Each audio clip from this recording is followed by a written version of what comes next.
a free press? This is a free press? I want to ask about nuclear weapons. You people are goons. You're goons. You're goons.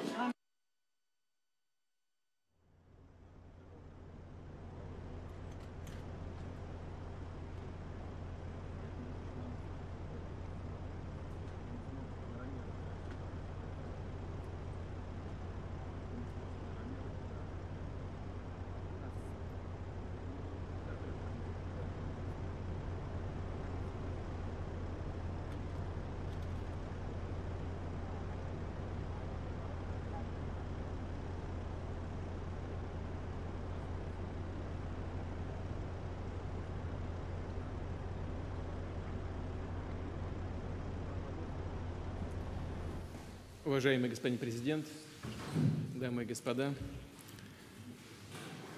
переговоры с президентом Соединенных Штатов Америки господином Дональдом Трампом прошли в откровенной и деловой атмосфере.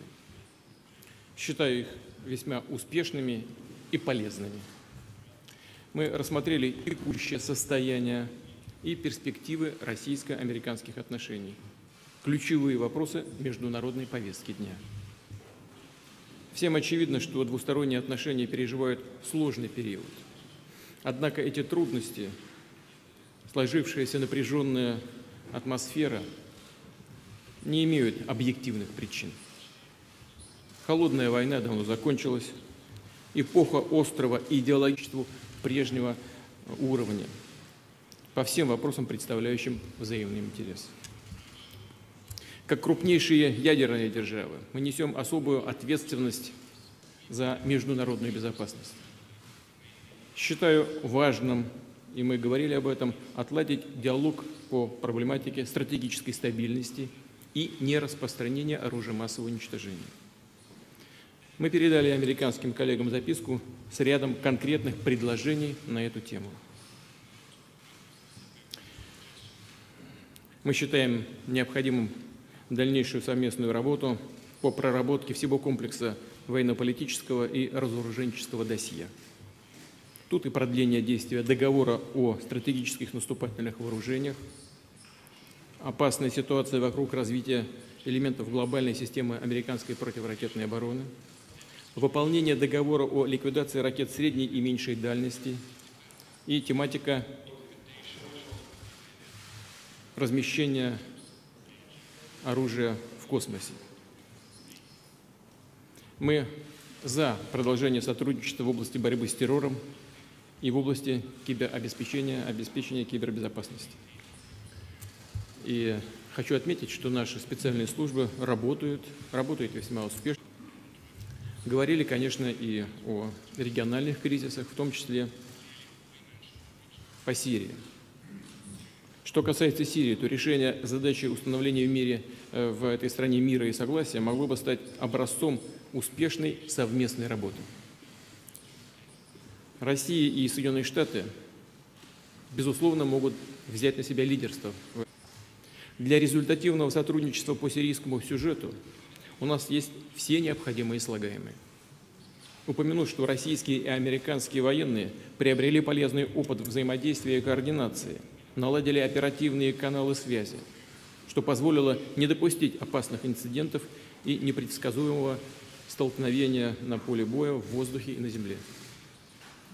Хотел бы также отметить, что после завершения окончательного разгрома террористов на юго-западе Сирии, в так называемой южной зоне, ситуация на голландских высотах должна быть приведена в полное соответствие с соглашением 1974 года о разъединении израильских и сирийских войск. Это позволит вернуть спокойствие на Голаны, восстановить режим прекращения огня между Сирийской Арабской Республикой и Израилем, надежно обеспечить безопасность государства Израиль. Обратили внимание на важность добросовестной реализации минских договоренностей. Соединенные Штаты могли бы решительнее настаивать на этом и настраивать украинское руководство на эту работу. Особое внимание уделили экономике. интерес к сотрудничеству со стороны деловых кругов обеих стран, безусловно, есть. Американская бизнес-делегация была одной из самых крупных. Расчистить все завалы, это невозможно было сделать на первой встрече такой. Но, считаю, сделали первый важный шаг в этом направлении. В заключение хотел бы отметить, что создание рабочей атмосферы переговоров во многом способствовали наши финские хозяева. Благодарны руководству Финляндии. Then we are going to have to find ways to cooperate in pursuit of shared interests. Too often in both recent past and long ago, we have seen the consequences when diplomacy is left on the table. We have also seen the benefits of cooperation. In the last century, our nations fought alongside one another in the Second World War. Even during the tensions of the Cold War, when the world looked much different than it does today, or the media, or Democrats who want to do nothing but resist and obstruct. Constructive dialogue between the United States and Russia affords the opportunity to open new pathways toward peace and stability in our world. I would rather take a political risk in pursuit of peace than to risk peace in pursuit of politics. Is to protect our citizens from this global menace. Last year, we told Russia about a planned attack in St. Petersburg, and they were able to stop it cold. They found them, they stopped them, there was no doubt about it. I appreciated President Putin's phone call afterwards to thank me. I also emphasized the importance of placing pressure on Iran to halt its nuclear ambitions and to stop its campaign of violence throughout the area, throughout the Middle East. As we discussed at length, the crisis in Syria is a complex one. Cooperation between our two countries has the potential to save hundreds of thousands of lives. I also made clear that the United States will not allow Iran to benefit from our successful campaign against ISIS. We have just about eradicated ISIS in the area. We also agreed that representatives from our national security councils will meet to follow up on all of the issues we addressed today and to continue the progress we have. 1999 года. Договор о взаимной помощи по уголовным делам. И этот договор работающий. Kстати говоря, эффективно работающий. Creating safety for Israel is something that both President Putin and I would like to see very much. One little thing I might add to that is the helping of people, because you have such horrible. Okay. The final question from the United States will go to Jonathan Lemire from the AP.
Но это что? Это разве позиция американского государства? Нет.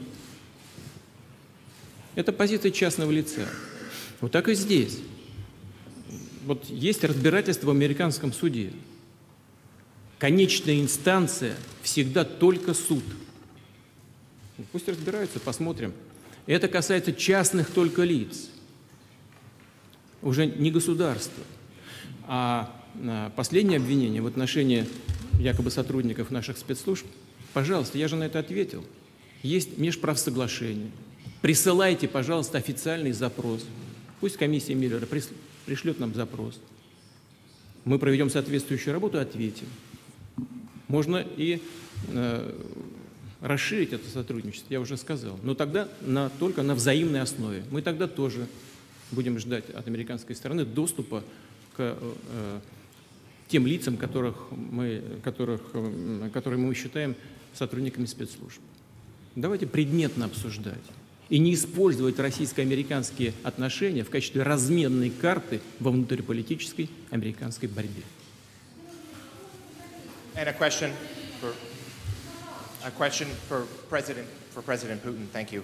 Two questions for you, sir. Can you tell me what President Trump may have indicated to you about officially recognizing Crimea as part of Russia?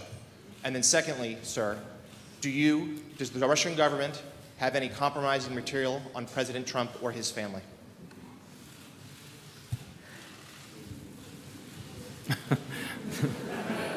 Значит, у президента Трампа позиция по Крыму известна, и он ее придерживается.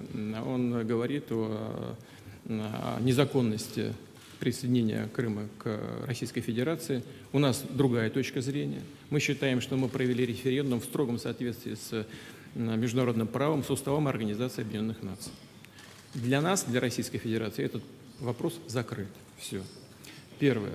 Второе, что касается каких-то компроматов. Вот я слышал об этом. Якобы мы собирали компромат на господина Трампа, когда он приезжал в Москву. Уважаемый коллега, когда господин Трамп приезжал в Москву, я даже не знал, что он там находится. Я с уважением отношусь к президенту Трампу, как к главе американского государства. Но когда он приезжал в качестве бизнесмена, я даже не знал, что он находится в Москве.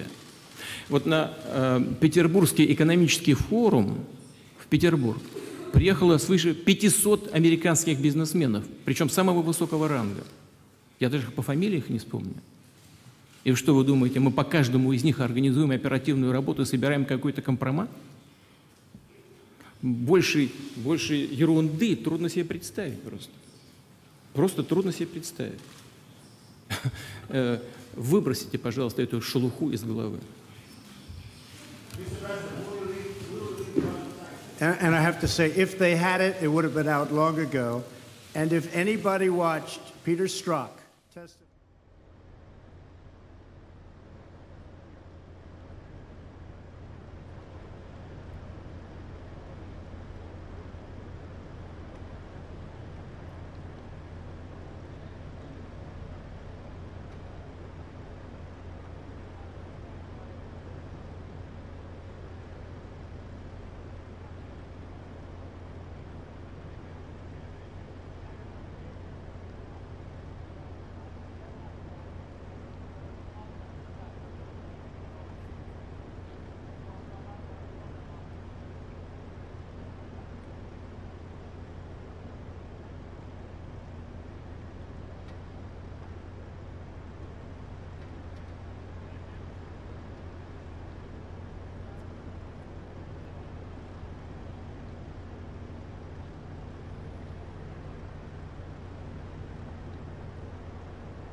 get the sticks. Doesn't like to turn around and stuff. No, he never does.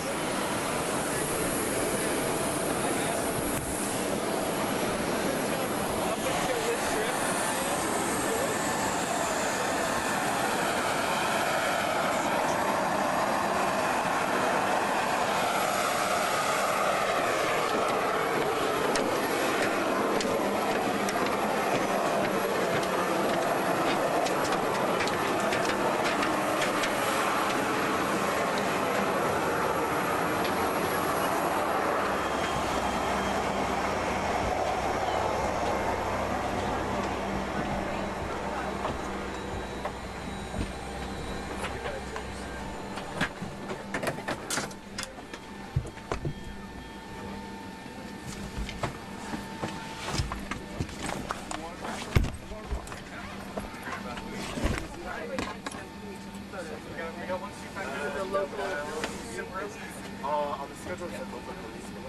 Oh, your local police? Great, perfect. That was the only. It's That's the only good thing enough. that went. That's just fine. And then the line officer.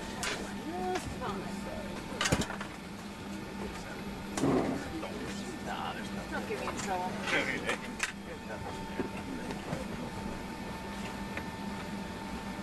I'm just sitting here. I'm actually there. There's one here next to me and one up next to mine. All right. So I assume they got that. I'm gonna find out. It's all right. Okay.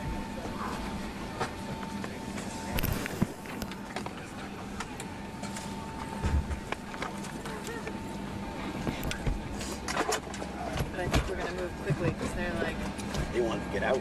yeah. They should have got it. The signal was strong. I'll wait. Hey, it's Abigail. Can I speak to Wendy quickly?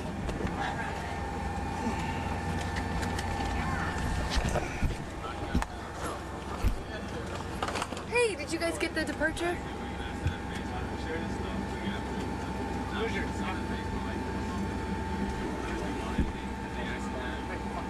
Okay.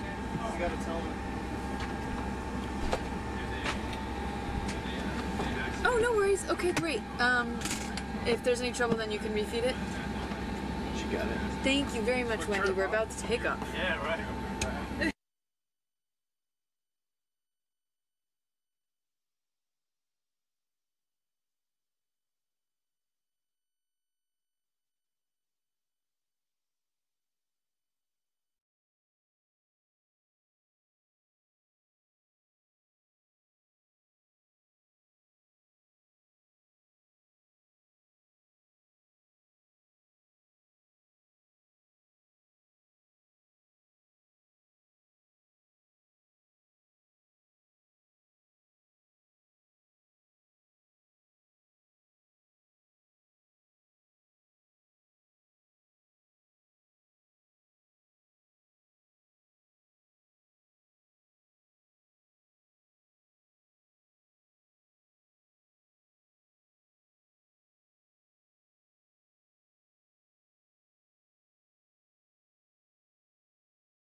Tervetuloa Suomeen, ei ole ollut.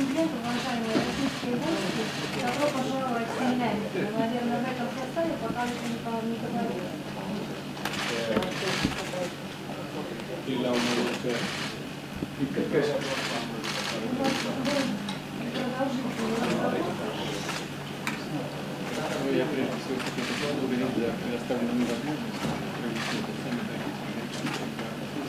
Haluaisinkin minä haluaisin siitä mahdollisuudesta jäädä poliittisesti neuvottelussa. Texas Veilöksen Helsinki on tullut maailman poliittisesti epäonnistuksi.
So, good afternoon. The meeting is over. I thought first to say a couple of things of the host country, that is our country, Finland. It is the most stable, the most free country in the world. That all surely is based on our values, that achievement. That might have been one of the reasons why the meeting took place here. Some of maybe you or media has used the word neutral. That sounds a bit odd to our ears. If a country, EU member, an enhanced NATO partner, a country with agreements of defense security with USA, UK, Sweden, is a neutral, so let it be, but then almost all the countries in the world are neutral. Haluaisin tässä yhteydessä kiittää kaikkia niitä suomalaisia, jotka ovat olleet tässä järjestelyssä mukana, myös teitä tiedotusvälineiden edustajat. Kaikki on sujunut erinomaisen hienolla tavalla. Ja tietysti myöskin kiitos, anteeksi pyyntökin niille yksityisille ihmisille, joiden elämänmenoa tämä kokous hivenen on haitannut. I wanted to thank all those people in our administration who had been taking care of this meeting, and also those ordinary people who had some difficulties in their daily life because of the meeting. En mene tässä yhteydessä syvemmälle siihen, mitä itse kokouksessa tapahtuu. Voimme siitä käydä keskustelua. Itse tapasin sekä presidentti Trumpin aamupäivällä että nyt presidentti Putinin. En puutu heidän keskusteluaiheisiinsa, jotka ovat laaja-alaisia, joista myös kyllä puhuimme, mutta jätän sen alueen ikään kuin heille. Mutta mielestäni sain hyvin esille arktisen kokonaisuuden, erityisesti mustan hiilen ongelman. Uskon, että me pääsemme myöhemmin arktisen neuvoston kautta siinä pidemmälle. Me puhuimme myöskin Euroopan merkityksestä ja myöskin siitä sotilaallisesta harjoitustoiminnasta, jota tuolla Itämerenkin alueella Euroopassakin käydään, erityisesti presidentti Trumpin kanssa.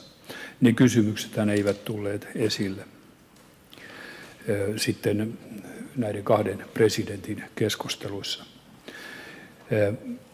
I had a meeting with both presidents, Trump and Putin.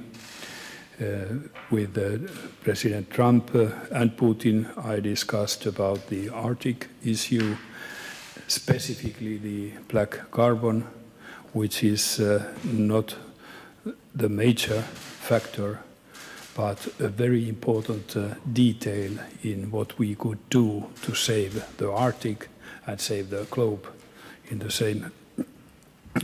Both had a very positive outlook on that, and I believe that later on, when Finland continues its chair in Arctic Council, we can get a bit further in those questions. We also had discussions with President Trump about Europe, its importance also to USA, and about the military exercises which are taking place in Baltic Sea area, elsewhere in Europe. That is also important on European scale. Those issues, against all the fears that appeared specifically in European speeches and doubts before the meeting. Well, it seems that the presidents didn't discuss at all about issues dealing with those fears. So it's not, they didn't come too true. Oikeastaan tässä on kaikki se, mitä ajattelin teille kertoa. Olen valmis vastaamaan kysymyksiin. Please, you can continue with your questions. Otetaan Annu-Marjanen sieltä. Toimittaja Annu-Marjanen STT:stä. Arvoisa presidentti, millaista keskustelua tarkemmin kävitte tästä eurooppalaisesta yhteistyöstä, Itämeren tilanteesta ja tästä harjoitustoiminnasta? En mene siihen nyt sen syvemmälti kuin totesin, vaan niiden merkityksen eurooppalaisten kannalta ja myös Itämeren maiden Suomenkin kannalta. Miten sitoutunut mielestänne presidentti Trump on tähän eurooppalaiseen yhteistyöhön ja transatlanttiseen suhteeseen? Tyydyn tähän vastaamaan oikeastaan hänen omilla sanoillaan NATO-kokouksen jälkeen, jossa hän ilmoitti, että Yhdysvallat on tyytyväinen siihen ratkaisuun, jota NATO-kokouksessa saatiin aikaiseksi. Se on siis hänen ilmoituksensa. There's a question in the middle, the gentleman in the white shirt. Yes, you. Jarno Hartikainen, Helsingin Sanomat. Minkälaisin argumentein pyritte vaikuttamaan presidentti Trumpin siitä, että Eurooppa todella on arvokas liittolainen Yhdysvalloille? Ja toinen kysymys, ottiko Trump keskustelussa teidän kanssa esille Nord Stream 2 kaasuputken? Ensi tuo jälkimmäiseen, kyllä me puhuimme siitä Nord Stream 2:stakin. Ja mitä tulee sitten Eurooppaan ja Yhdysvaltoihin, niin viittasi siihen hyvin pitkään syvään suhteeseen, joka Atlantin yli on vallinnut ja josta minun mielestäni ovat molemmat hyötyneet, sekä Eurooppa että Yhdysvallat. The suit was blue. The suit is blue. Oh, anteeksi, ja kielikin oli vielä suomi. Siitä toisesta rivistä, ole hyvä. Joo, Anna Saraste, Yle Uutiset. Kannattaako täällä englantia puhukaan? Okei, joo. Te tapasitte molemmat presidentit myös erikseen ja halusin vielä kysyä, että mitä te korostitte presidentti Trumpille ja Putinille, eli millaisia asioita nostitte esille, paitsi mahdollisesti tätä arktisen alueen tilannetta? Taisin jo tuohon vastatakin. Nostin erityisesti niitä eurooppalaisia huolia, joita me olemme runsain mitoin kuulleet ennen tuota palaveria. Ja myöskin tämän transatlanttisen suhteen, niin kuin äsken vastasin. Me puhuimme myöskin Ukrainasta, Syyriasta ei niinkään, mutta kyllä nämä asiat läpikäytiin. Mä en halua puuttua ehkä noihin Ukrainaan, Syyriaan. Asevalvonnasta myös puhuimme, en siihenkään sen vuoksi, että presidentit ovat siitä keskenään keskustelleet ja kertoneet teille jo, mitä mieltä ovat. No, jos sallitte, niin miten tulkitsette sen, että presidentti Trump ja Putin vakuuttivat, ettei Venäjä ole sekaantunut Yhdysvaltojen vaaleihin, ja vaikka Yhdysvalloissa tutkinta on nyt edennyt siihen pisteeseen, että venäläisiä on nostettu syytteitä venäläisiä vastaan? Se on varmasti juuri niitä kysymyksiä, joista he ovat keskenään keskustelleet ja myöskin teille esittäneet näkemyksiä, johon en tässä näe, että isäntäroolissa lähtisi erotuomariksi. Otetaan eturivistä Greta Karvolle ja sen jälkeen tokalle riville 2 vierekkäistä kysymystä. Sanoitte NATO-kokouksessa, että teidän mielestänne hyvä lopputulema tälle kokoukselle olisi, jos saataisiin askeleita aseistariisunnan edistämiseksi. Saatiinko niitä askeleita teidän mielestänne? No, jos ajatellaan tämän kokouksen lopputulosta, niin näyttää olevan suuri joukko asioita, joista nuo valtionpäämiehet olivat puhuneet keskenään, ja kaikissa on tarkoitus edetä.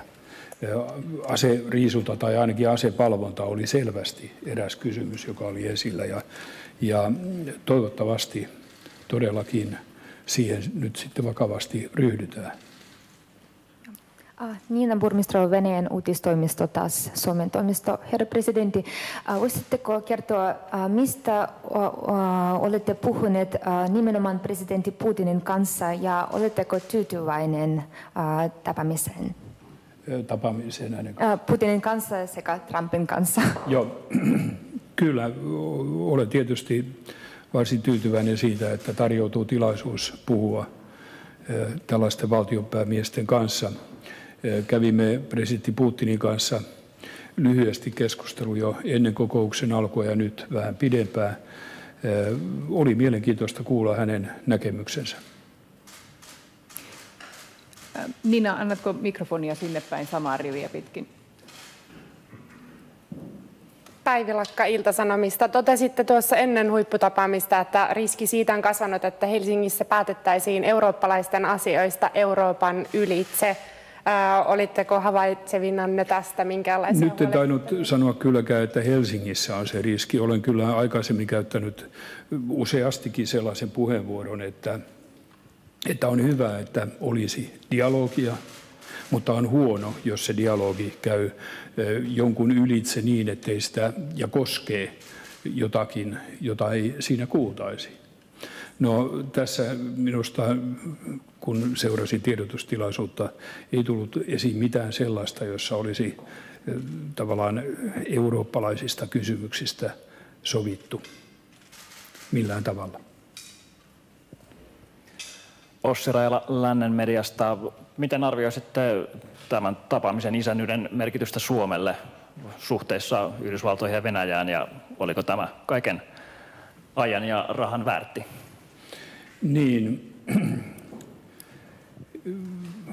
koko kansainvälinen yhteisö, ainakin niin sanottu läntinen yhteisö, on hyvin yksimielinen ollut siitä, että kaivataan vuoropuhelua. Ja me kaikki olemme tunteneet murhetta siitä, että niin kuin on väitetty, että tilanne on pahempi kuin kylmän sodan pahempina vuosina, niin aika johdonmukainen, sanoisiko johtopäätös näistä murheistamme on se, että kannustetaan sitten keskusteluun. Ja kun Suomea kysyttiin tapaamispaikaksi, niin ihan johdonmukaisesti tämä ajattelu myötä sitten päädyttiin siihen. Ellei Suomi, niin sitten olisi ollut joku toinen paikka varmasti. Siellä oikeassa reunassa. Ossi Kurkisuonio, Kauppalehti Uusi Suomi ja Talouselämä. Ilmassa oli jonkinlaisia toiveita siitä, että tänään oltaisiin voitu julkistaa tieto myös Arktisen neuvoston huippukokouksesta. Tästä puheenvuorosta en ollut kuullut, mutta... No sitten on ilmassa liikkunut jotain palloa. En ainakaan minä ole osaksikaan viitannut sellaiseen. Niin kuin totesin, meillä oli nimenomaan arktisen ympäristön osalta hyvin selkeästi sekä presidentti Trumpin kanssa että presidentti Putinin kanssa, eikä kummankaan kanssa ensimmäistä kertaa esillä se, että olisivatko he valmiit tukemaan arktista neuvostoa päätymään ratkaisuja ainakin siinä mustan hiilen torjumisessa. Kumpikin oli hyvin myönteinen. Olen siihen kovin tyytyväinen. Reed Standish, please. Reed Standish, Atlantic. President Niinistö, both Putin and Trump are people who've thrown Europe into a great degree of instability in the last few years. As they're both leaving Helsinki now, do you feel that this meeting has brought more stability to Europe? And if so, why? Well, I think that the main message from Helsinki seems to be that those two leaders are prepared to continue discussion on several different difficult issues. And if that is the case, well, I consider it as a positive. We have to keep in mind that we all have been pointing out that in spite of everything, dialogue is needed. Now there's dialogue, and hope that it continues, and hope that they also find some answers to those difficult questions put forward today. Ole hyvä siellä keskellä. Siellä on 2 ihmistä samassa rivissä. Otetaan kumpi tahansa siitä ensin. Marianne Sundholm, Svenska Yle. Jag frågar gärna på svenska. Sauli Niinistö, det har varit mycket tal om att det här mötet var viktigt för den internationella bilden av Finland. Vad har ni för tankar om den saken nu när det är avslutat? Jag tycker att det har varit viktigaste att man har börjat dialog mellan Ryssland och Förenta staterna. Det är den viktigaste saken här.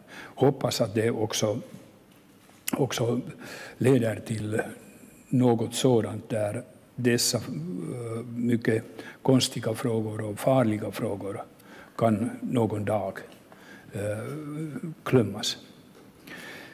Till Finland, det var naturligt att efter att man frågade att vi sa ja, det passar att komma till Helsingfors. Ole hyvä. Aamulehti Saara Tunturi. Tuosta arktisen alueen suojelusta, saatiinko aikaan jotain konkreettisia päätöksiä jo siitä, että miten Venäjä ja Yhdysvallat edistävät tuota alueen suojelua? Ja toisekseen se, että miten kuvailisitte tämän päivän yleistä henkeä täällä Helsingissä? Joo, nyt haluan palata siihen, mitä tarkkaan ottaen sanoin, ja olen, niin kuin ehkä vähän on moitittukin, halunnut noudattaa periaatetta keep it simple, eli hae jotain sellaista konkreettista, jossa todella voidaan ottaa askeleita eteenpäin, mieluummin kuin yleviä puheita. Ja nyt näyttää siltä, että tämä musta hiili ainakin on tullut ikään kuin ymmärretyksi täysin molemmissa sekä Yhdysvalloissa että Venäjällä. Ja se tietysti houkuttelee ajattelemaan sillä tavalla, että hyvä, jos ymmärretään, että tällainen ongelma on, niin sitten kun siihen lähdetään ratkaisua hakemaan, niin katsotaan sitten, päästäänkö seuraavalle askeleelle. Tästä on kysymys. Anteeksi, viimeinen kysymys tästä edestä. Greta Karvala, Iltalehti. Sanoitte taannoin tuossa NATO-kokouksen yhteydessä, että ei tullut aivan selväksi siellä, että mitä Trump tarkoitti. Mahtoiko hän mitä mieltä olla vetäytymisestä Baltian sotaharjoituksista, ja sanoitte, että otatte sen hänen kanssaan aamulla esille, niin otitteko tämän asian esille ja oliko tämä yksi niistä lainausmerkeissä pelkoa herättäneistä asioista? Ei minulla nyt niin suuria duubioita ollut, mutta niitähän on julkisuudessa esitetty huomattava määrä. Ja niin kuin täällä jo aikaisemmin sanoin, niin kyllä meillä aamulla oli esillä Yhdysvaltojen rooli, oikeastaan NATOnkin rooli sitä kautta näissä harjoitustoiminnoissa. Ja en ainakaan havainnut, että niistä olisi nyt ollut minkäänlaista keskustelua näiden presidenttien välillä. Ei ainakaan tiedotustilaisuudessa tullut esiin mitään sellaista. Kyllä minä toin hyvin selvästi nämä eurooppalaiset murheet esiin, tai huolet. En välttämättä niitä huolia itse allekirjoita, mutta hyvä ne oli käydä läpi. Kiitos paljon. Kiitos. Tuolla. Oli kysymys. Joo. Joo, varsågod. Vilka var det för Finland mest glädjande eller bästa beskeden som presidenterna Trump och Putin levererade till er idag? Ja, först och främst, jag tycker att inte bara för Finland utan i allmänhet det är viktigt att man hade diskussioner och att man beslöt fortsätta diskussioner mellan dessa två länder. Vi har ju under senaste åren nästan alla tyckt att dialogen är viktig. Och det har börjat nu. Hoppas det fortsätter. Det är en sak. Sen allt som man sa det av vapenvakningen, eller ja, det tyckte jag mycket om. Hoppas att man går vidare med det. Det är viktigt. Det är viktigt inte bara för Finland men för alla. Och sen kanske de frågor som gäller humanitäriska hjälpen i Syrien, det låter lite mer konkretiskt. Och hoppas att man går vidare. Förstås, det viktigaste vore att hela situationen i Syrien kan på något sätt ordnas, men just nu man behöver dessa humanitäriska åtgärder. Jaha, nyt nousi lisää käsiä. Ole hyvä. Kati Pohjanpalo, Bloomberg News. You said President Trump heard you on the issue of black carbon that you raised, but Mr. Trump has been known as a vocal supporter of the coal industry. That seems like a paradox to me. Could you explain what he said to you or how he responded when you raised that issue? This was not the first time that he clearly accepted what I had explained to him, that the black carbon, when it covers snow or ice, and then in sunshine, that will cause huge melting. He answered to me in Washington a year ago that this is one of the best environmental arguments he's ever heard, and he still remembers it and has the same opinion. It is important. There's another question for Reid. Okay. I think then we really have to leave. Okay. I just wanted to follow up on the black carbon issue with President Trump. I mean, you said that he said to you that this was the best argument, best environmental argument he's ever heard. Did he follow that up in any other way with any kind of plans for action or any kind of follow-up, or was just sort of he praised your plan? I asked him whether he could support the Arctic Council going forward in this issue. And I understood that he's very prepared to do that. Okay, but there's still going to be talks and dialogue moving forward to plan that out. Nothing, no kind of firm commitments or anything like that. Here now. Yeah. Well, that is impossible because Arctic Council wasn't here. Okay, kiitos, thank you.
Mr. Pompeo, do you agree that Russia could play a role in the Mueller investigation? Oh, the president's had a chance. The presidents have talked about this. They've said their piece. I'm not taking questions. We're going to sit down. The two of us are going to How would you characterize the meeting today? Was it a good meeting? Did it go well? Did the meeting go well? Thank you. Mr. Secretary, did the president hold Russia accountable for meddling in the 20?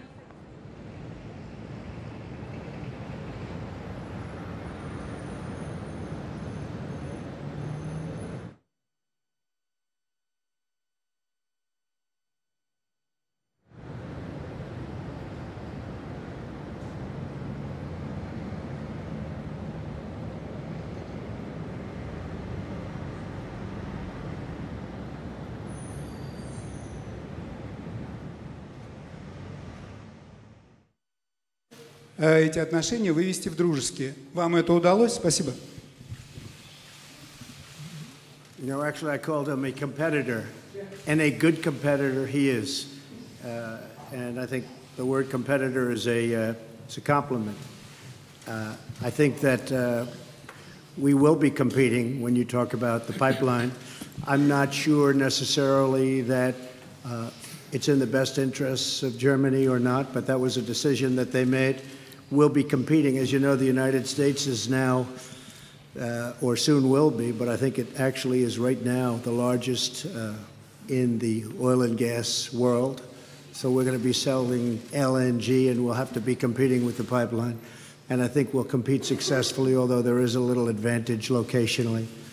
So I just wish them luck. I mean, I did. I discussed with Angela Merkel in pretty strong tones, but I also know where they're all coming from, and they have a very close source. So we'll see how that all works out.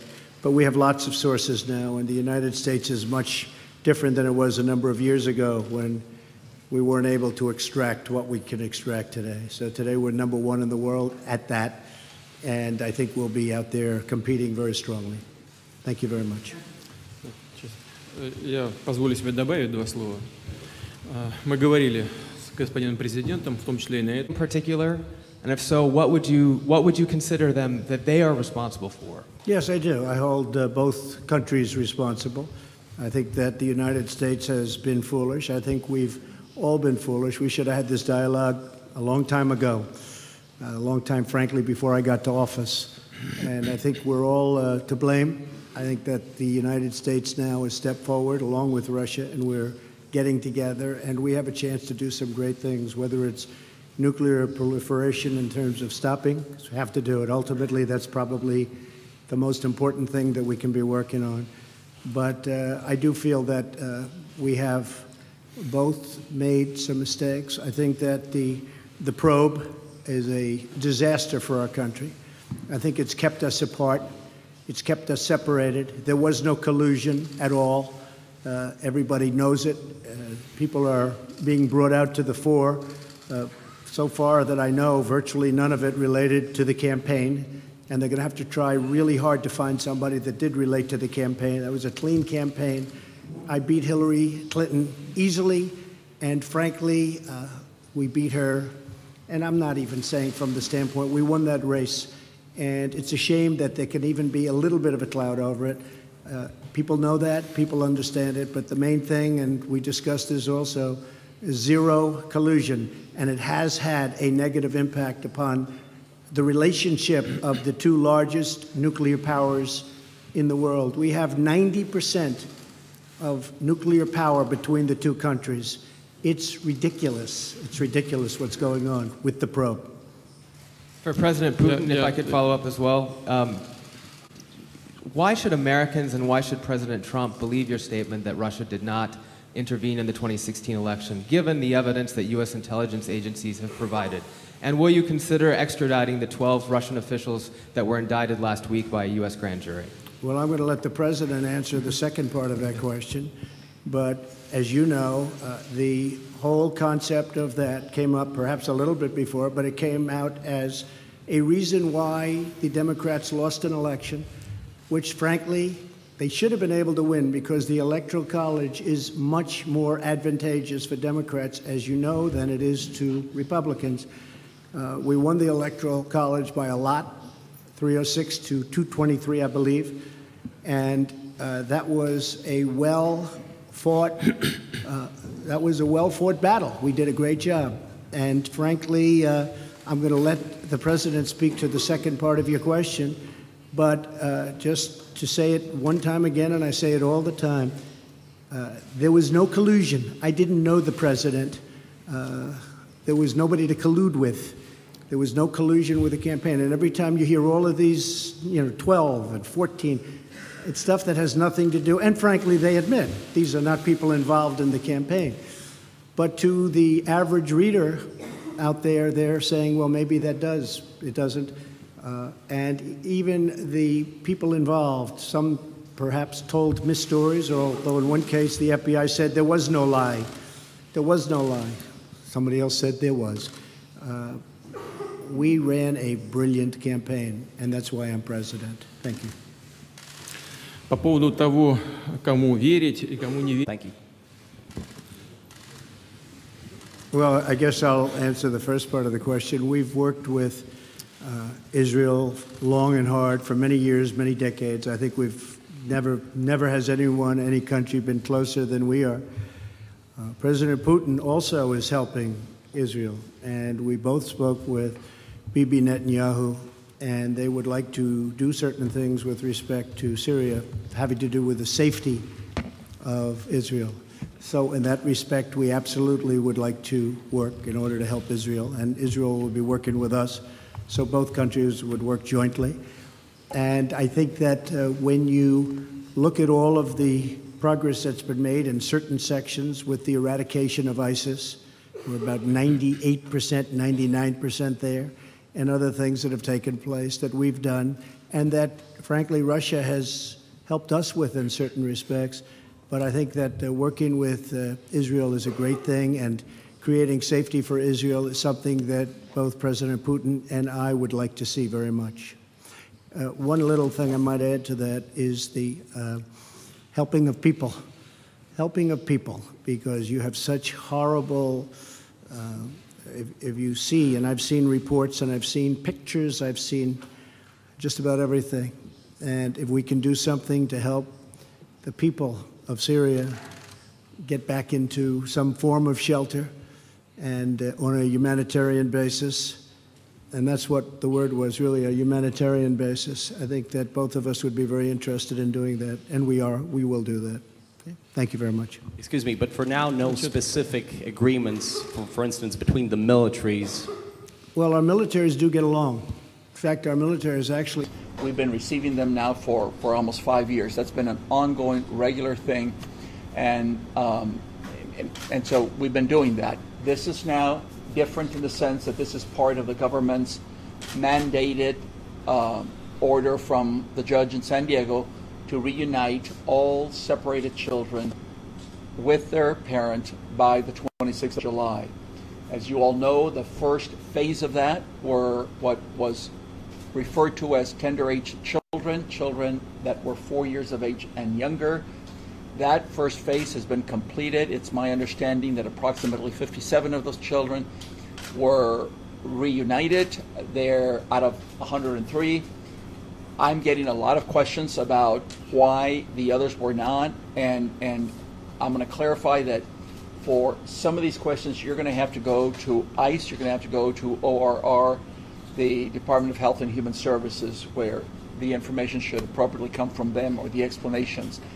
This morning we're talking just about the children, the minors that are between the ages of 5 and 17. What we have now come to understand is that all of these separated children are going to be released out of a specified number of ICE facilities. So the government is centralizing the release process. There are 4 NGOs that have been asked to then receive the families. There's one run by the Lutheran Church in Phoenix, Annunciation House in El Paso, Catholic Charities in San Antonio, and the facility at Sacred Heart in McAllen, Texas. So my understanding is that over the past couple of days, there's been a tremendous amount of airline flights as they flew children from different detention facilities into the El Paso area, and will continue to be doing this over the next weeks, so that they can then be reunited with parents that are being held in the various detention facilities in the El Paso area. That includes Sierra Blanca, the El Paso Processing Center, the facilities out in Otero, and also some from Cibola in New Mexico. The way that Annunciation House is understanding how it will happen is that the children will arrive, the parent will be released from detention, they will go to an ICE facility where the final paperwork will be done. The children will be reunited with the parent at the ICE facility. There will be no reunifications done at Annunciation House or at the other NGOs. They'll be reunited at ICE facilities. Once the reunification has happened and the paperwork is finished, then they will then be placed on buses and transported to, in the El Paso example, to Annunciation House and to the hospitality centers that we have to receive those families. We still do not have the fixed numbers that we wish that we had. Those numbers are still coming in. We're now understanding that, as happened with the tender rates children, even though there's 103 tender rates children, not all 103 were reunified. 57 of them were, and so there are still some children that, for various reasons, were not reunified. The same will be true with this second phase. So there are children that may not be reunified at this particular moment. My understanding is that those explanations, you can probably learn best the reasons and the explanation by monitoring the court proceedings in San Diego. Annunciation House will receive these families as they are released, and as an information for you, we received one family last night. We're expecting immediately 6 more families. The pace of releases will increase dramatically in the next couple of days, to where we may be looking at as many as 100 individuals, 50 families per day that will come to us, until all the families in the El Paso area have been reunited and released to us. And the target date will be July the 26th, that all of this happens before July the 26th. We work with different church partners who also maintain hospitality centers, and as well as the facilities that Annunciation House operates and supervises directly. And so we're now in a standby mode. We are ready. Right now, on this particular day, we're prepared. We have the space to receive as many as 100 and 110 individuals from reunited families. Today, for example, that's not to say that's what we're going to receive today, but that we're prepared for that. Actually, today we're expecting a much lower number. I want to clarify something because it's going to get a little bit confusing. Most of you know that ICE releases families to us on a daily basis. That's been going on for years. Today, for example, they are releasing 83 individuals to us, well, closer to 90 now because there's some singles in there, close to 90 individuals to us today that are not part of the reunified families. This is the normal release process. We have hospitality centers that are scheduled to receive them. They will receive them. So I need you to understand the difference between those families and the reunified families, so that you don't confuse the two of them. The reunified families, we have hospitality centers that are on standby. They're basically empty right now, waiting the arrival of these unified families. All of the families, after they've been reunified and they come to us, will probably spend one night with us, at the most I would imagine 2, while we make transportation arrangements for them to go on to be reunified with family and friends that live in the United States. So they're not going to be staying here. It's going to be, they get released, they come to us, we provide the hospitality for the night or 2 that they're with us, and then they're going to catch planes or buses and move on. So they won't be staying here with us. We are connected to a network of national organizations who are monitoring all of these families, a network of organizations who plan to then track these families for the next couple of months to see how they are doing, if there are any particular needs that they're facing at their arrival destination. We are also working with legal organizations to connect these families to legal representation, so that as they begin or they continue the immigration process, they can be represented legally. Are there any questions? That basically is the situation we're dealing with. Yes? Ruben and Taylor maybe can answer this too, but one of the concerns that's come up in the San Diego court hearing today is a very quick decision a lot of parents are going to have to make about whether to be deported with their children or to leave their children here in the United States while they're deported. Are you hearing those concerns from the parents you're dealing with? Well, those parents have not yet arrived, and here is one area that I'm going to send you back twice out of this concern. There are things that we are hearing. We are aware of exactly what you were saying. We are aware of certain detention space that is right now empty and available to receive families that may be already scheduled to be. But because of the legal nature and because these are individuals that are not coming through us, I am hesitant for us to make comments about that.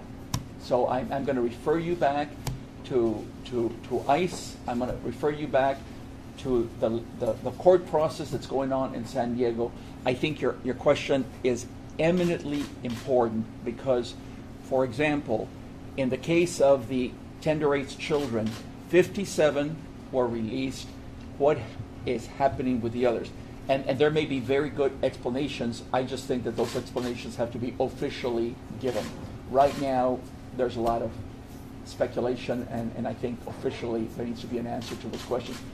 As the same thing is going to happen with the older kids. There's going to be some kids that are not going to be reunited, and so the questions need to be asked, and individual by individual explanations have to be provided. Yes? Any other questions?